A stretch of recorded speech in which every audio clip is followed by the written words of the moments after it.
Hey, what's going on everyone? This is Mike Kollin at MikeKollin.com.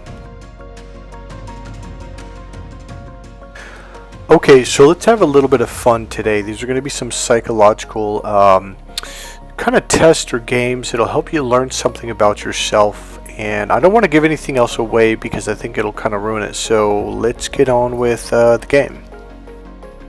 It's not really a game, it's more of a psychological, I guess, test. It's kind of, I'm not sure if that's the right word, but you'll see.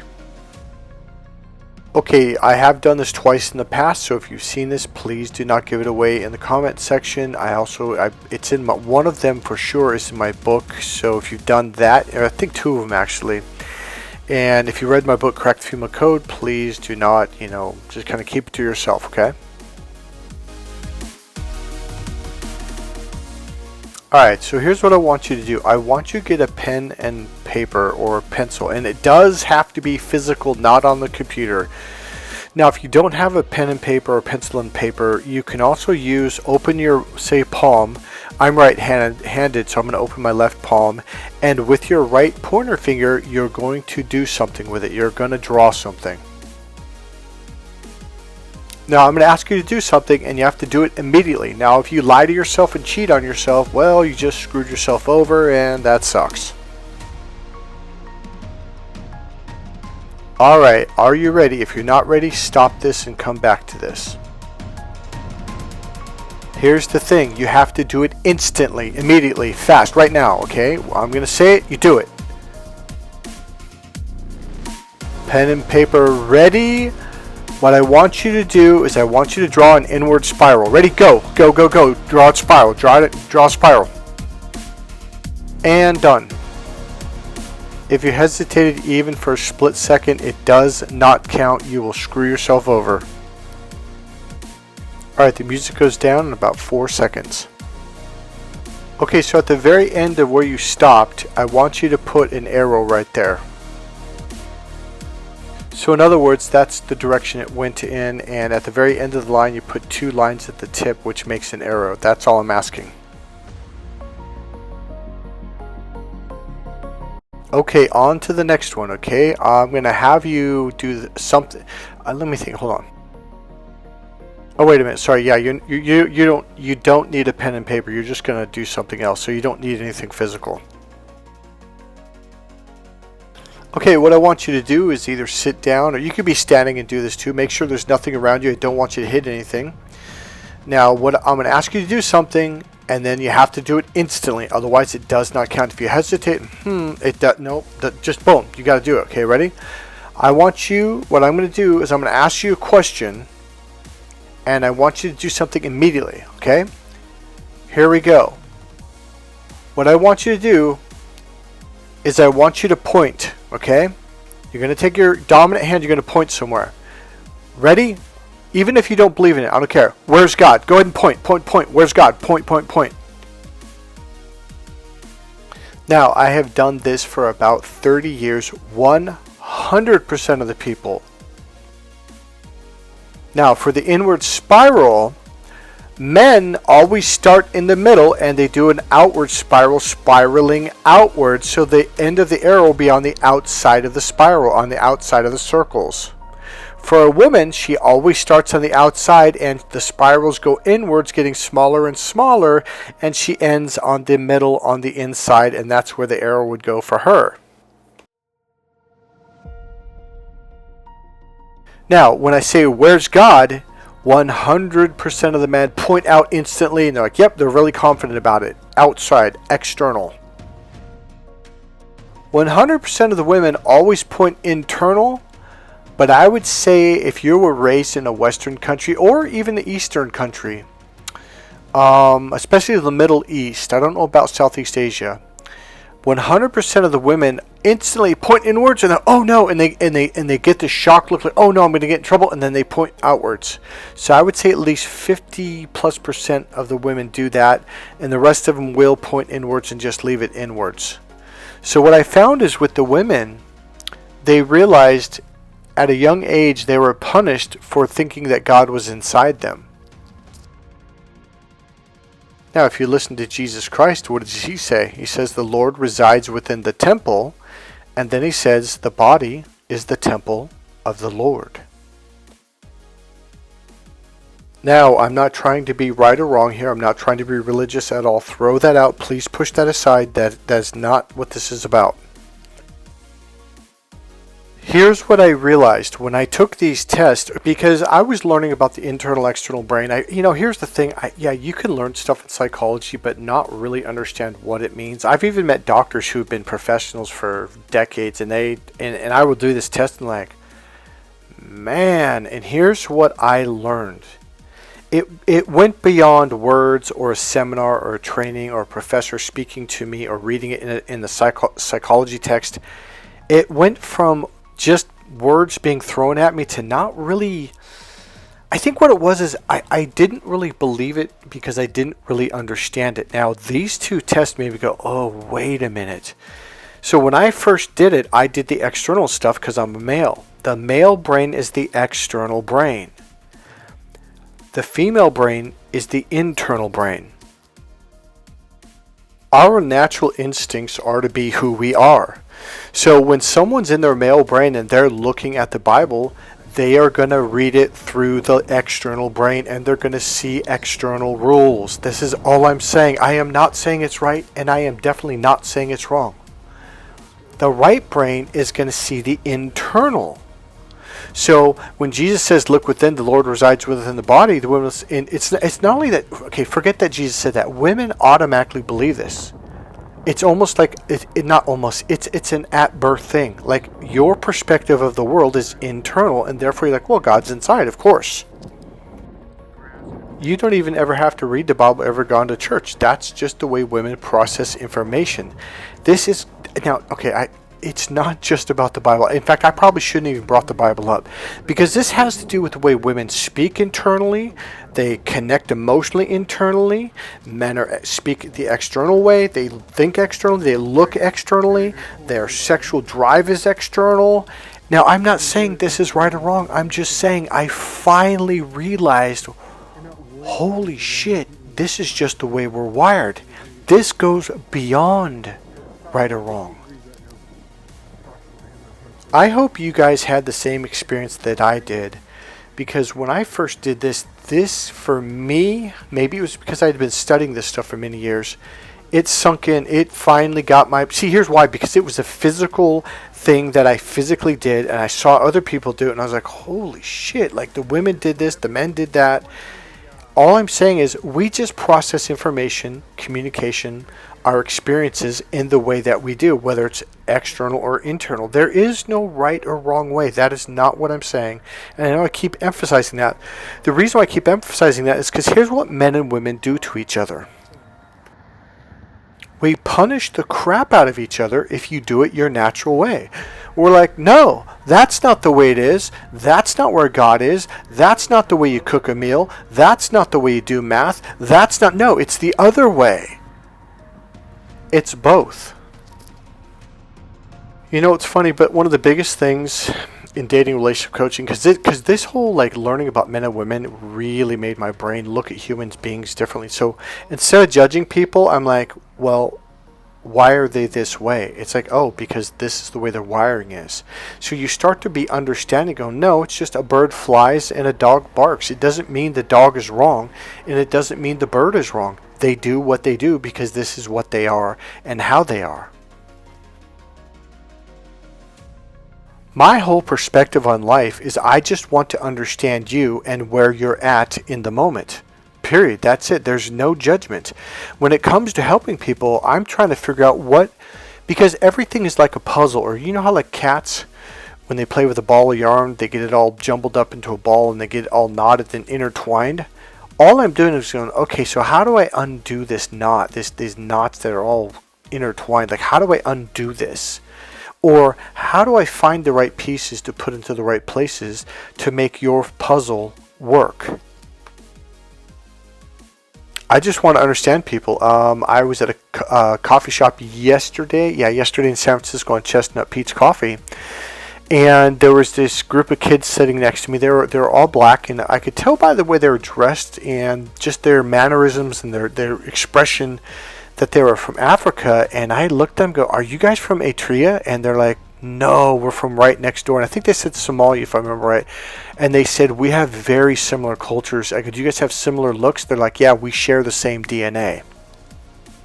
So then I said, "Well, it's not bad for someone who's never been to Africa." I mean, I was pretty close. And they're like, "Yeah, that's like really surprising. Like nobody ever guesses that." Here's the deal. There's a lot of people that will look at me, "Oh, why would you ask them where they're from? Oh, how racist." And it's like, well, no. I do it because I want to understand people. Ever since I was a little kid, I started asking people, like, where are you from? Like, what accent is that? Like, they're different looks, different this. Like, I can tell the difference between Cambodian people, Thai people, Vietnamese people, and Lao people. There's subtle differences, but they're there. Now, I'm not saying all people fit in a box. That's not what I'm doing. I'm just sitting there saying, going, okay, like, what are the... I'm trying to find, like, what's the word I'm looking for? Can't find the word. I want to say commonalities, but that's not the right word. So what I do, and when I work with people, I'm just trying to find out, because, okay, let's take astrology. Like, the only reason why I believe in that stuff is because I started asking people, like, what's your sun sign? Like, what's your Chinese year sign? What is your moon? What is your first house? I started noticing when I went that deep, I started began to understand why there's such differences. Even though someone's a Scorpio, well, you may be a second Scorpio, or third Scorpio, or first Scorpio. Whether you're born early, mid, or late, completely different creatures, completely different personalities. And then if you have a first house that's going to be completely different compared to other Scorpios who have that, and so on and so on. Like your Chinese sign, like, holy shit, I can almost 100% nail roosters. I can tell by their eyes. I can tell by the way they bat their eyes. I can tell by the way they move their head. Roosters to me are the easiest ones to pick out. Remember, I'm a human behaviorist guy. I love watching people. I'm a people watcher. I study people. That's why I do the work that I do. That's why I love the work that I do. Alright, you guys ready for another one? Get your pen and papers out. And this time you don't have to race. It's okay to think and find the answer. That's okay. Okay, I'm going to ask you a question, and okay, I'm just going to do it. So, what's your favorite color? And give me 3 reasons why. So, write down your favorite color, and then it really works best if you don't really think about it. Just be like 3 reasons why. Well, because it's this. Well, because it's that. Well, because it's this. Okay? So, go ahead and answer that.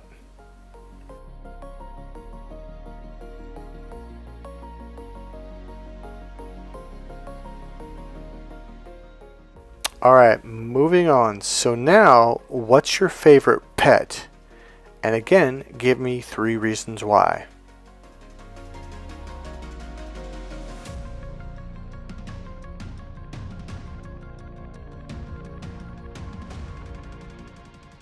Okay, moving on. So now, this one, if you need to pause, you can pause it. So, okay, I'm gonna move on though. So now, here's what I want you to do. Listen closely. It's real simple. Here's what I want you to do. I want you to imagine I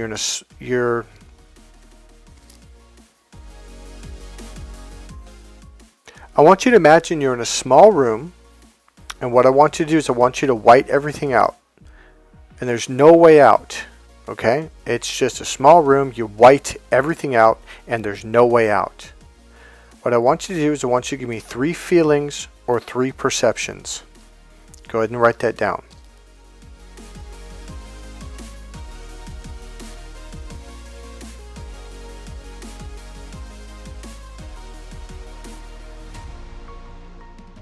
Okay, now what I want you to do is I want you to imagine water. I can't tell you what kind at all. Whatever comes up for you is perfect, okay?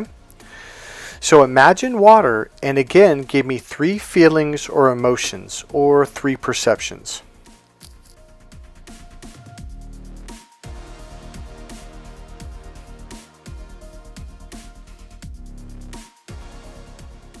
Are you ready? So here's the answers to number 1, your favorite animal, your favorite pet. This is how you perceive you. Like, I think mine was cute, cuddly, and I don't remember, sweet, something like that. It was cute, cuddly, and something else. Probably Snuggles. Now the next one, your favorite color, this is how you think others perceive you. And usually this is dead on. Your friends will be like, oh, that's exactly how, this is how people perceive you when they first meet you too. So they don't really get to know you until after a while, and then they might match up with your favorite animal. It's like, yeah, once I got them to know them more personally, who they are on the inside, then they'll match up with who you think you are. So number 2, your favorite color is how you perceive how you think others perceive you, and it's probably how they actually do perceive you. So far, I'm going to say I would think 100% of people, because sometimes when you first meet someone, you're like, well, yeah, I'm meeting you, and this is what I got too. So when they write it down, they read it off, you're like, man, that's exactly what I was thinking.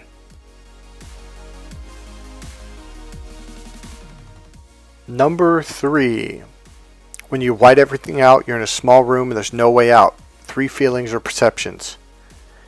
This is how you perceive death.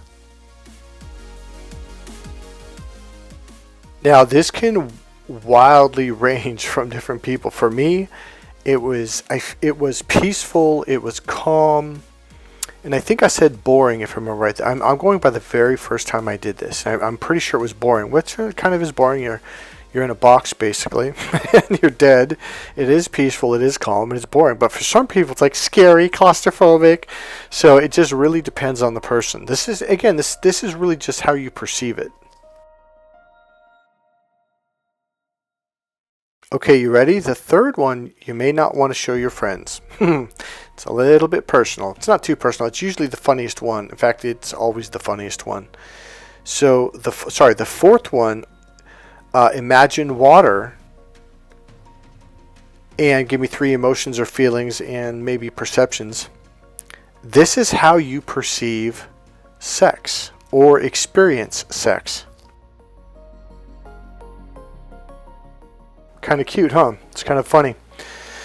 So that can be a really good icebreaker if you meet someone. Maybe don't pull it out in the first 5 minutes, because they might be like, okay, that's a little bit too personal, I got to go. But if you get to know them and you want to kind of break the ice a little bit more, yeah, throw that. It's really, I have never had a negative experience with that. I would say everyone I've done it with has really had a good laugh, and they enjoyed it. And the first 3 questions was also makes people very curious. It's a very interesting kind of thought to think about those things.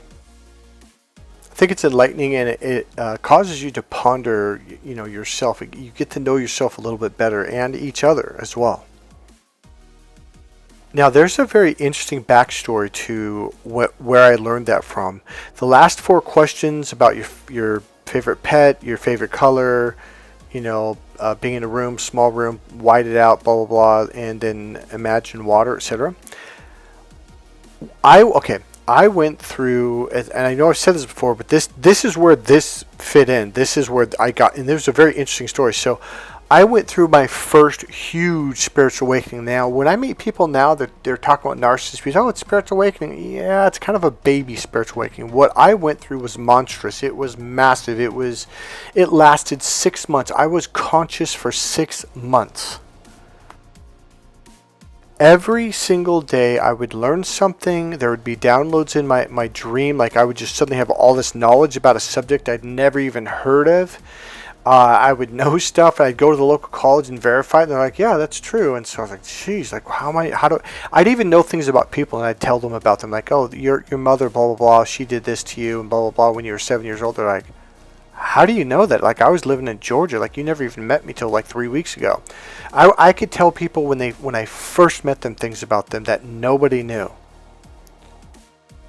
Now, when I was going through this awakening, the first, 2 months of it was just bizarre, because the people were like, what are you talking about? What do you mean awakening? Because back then, nobody knew anything about spiritual awakenings except very, very enlightened people like Buddhist monks or Uncle George Naopi in Hawaii, etc., etc. He was the big kahuna.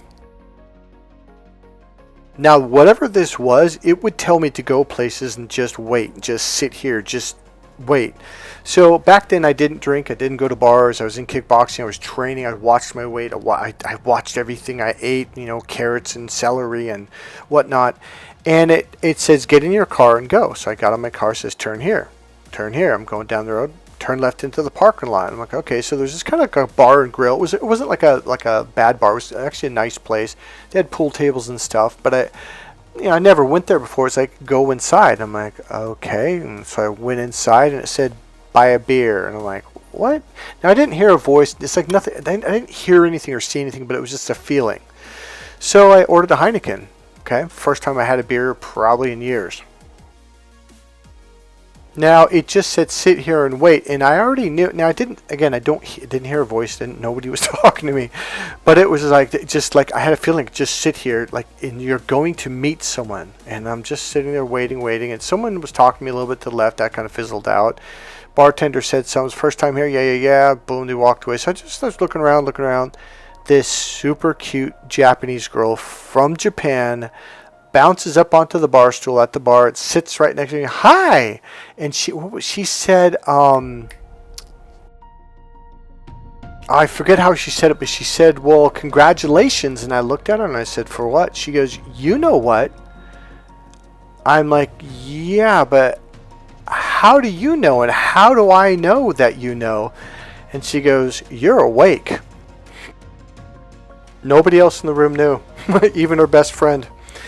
And so what ended up happening was we talked for a while about the awakening. And I was really kind of, I was talking really fast. I wasn't panicked, but I was kind of like, I was excited. I was curious, but I was like, well, how come I know all this stuff? And she goes, you woke up.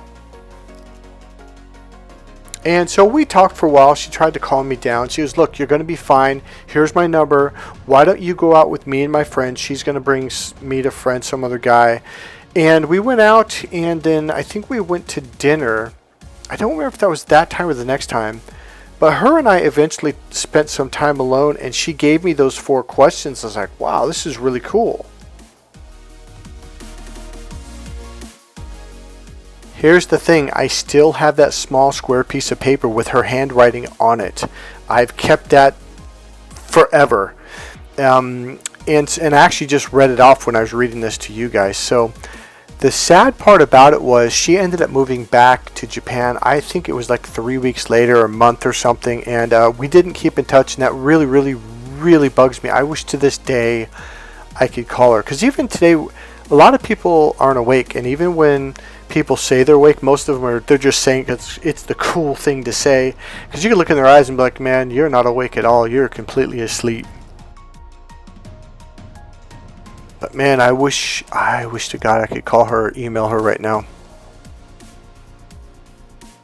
Anyways, that's the backstory to that, and I'm going to end this video on this right now.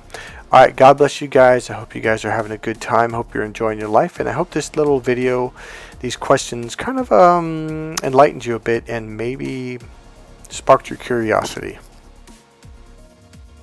Hey guys, remember, if you can, go ahead and make a donation. There's a PayPal link right there in the description box. And also remember, if you like this channel, if you're enjoying what you're getting, please click subscribe, click the like button, go ahead and make a comment. And you can also support this channel by buying one of my men or women's dating relationship books. If you buy the women's book, I really recommend buying Why Men Just Don't Get It first, and then the follow-up, Every Woman's Battle, The Need for Love and Emotional Fulfillment.